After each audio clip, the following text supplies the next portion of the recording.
بەناوی خوای گەورە خۆشەویستانم ئەمەوێ بە کورتی نەریتێکی جوانی پێچینان و کوردەواری خۆمان بیر ئێوەی بەڕێز و خۆشەویست بخەمەوە کە لە سۆنگەی ئیسلام و لە سۆنگەی ئاەتەکان و فەرمایشتەکانی پێغەمبەری خوا صلی الله علیه و سلم سەرچاوی گرتووە.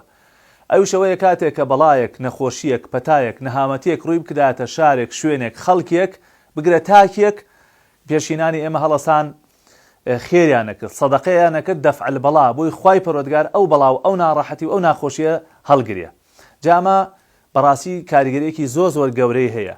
ئێستا کاتێک کە ئەم پەتا و ئەم ناخۆشی و ئەم بەڵا و نەخۆشیە ڕوویکرێتە ئەم وڵاتە بەڕاستی زۆر جێگای خۆیەتی هەموو لایەکمان سەدەقە بکەین خێر بکەین بۆی خوای پەروەردگار ئەو بەڵایەمان لە کۆڵ بکاتەوە. لە حەدیث هاتووە پێغەمبەری خوا فەرمێ صلی الله علیه وسلم داو مەرضاکم بالصەدەقە، واتە نەخۆشەکانتان چارەسەر بکەن بە بەخشین لە پێناو خوای پەروەردگارە. ابن القیم یەکێکە لە زانا بەرزەکان قسەی زۆر جوانیە فەرمێ إن للصدقة تأثيرا عجيبا في دفع أنواع البلاء. أفرمي صدقة كاريغريكي يكجار قوري هيا بو جيرانوي بلاو مصيبت ولو كانت من فاجر أو ظالم بل من كافر.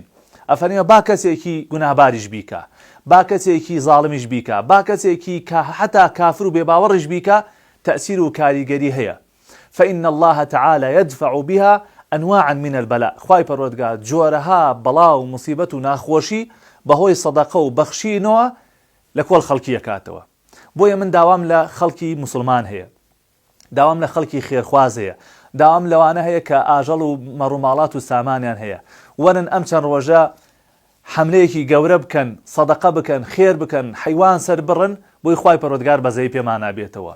من زۆر دەستخۆشی لە چەند گوندێکەکەم چەند خەڵکێکەکەم کە حیوانیان سەر بڕیوە بۆ دەفع البەڵا بۆی خوا ئەو بەڵا موسیبەتەمان لە کۆڵ هەڵبگرێتەوە. بەڕێزان ئەمە وەکو لایەنێکی ڕوحی بینی ئینسانەکان وەکو بەزەی نێوان خۆمان ئەم کارە بکەین وەڵاهی لە ڕووی ئاینیەوە زۆر کاریگەری هەیە و زۆر تەئسیری هەیە و ئینشاءڵڵا خوای پەروەردگار ئەو دەفعی ئەو بەڵا موسیبەتەمان لەسەر ئەکات. بۆیە دووبارە داواکەم لە خەڵکی خێرخواز، لە خەڵکی مسلمان، لە خەڵکی ساماندار، لە هەموو هاوڵاتیان وەرن با سەدەقە بکەین بە گوێرەی توانای خۆمان، حیوان سەر بڕین، خێر بکەین، بەزەیمان بە یەکتریا بێتەوە بۆی خوای پەروەردگار بەزەی بە هەموو لایەکمانە بێتەوە.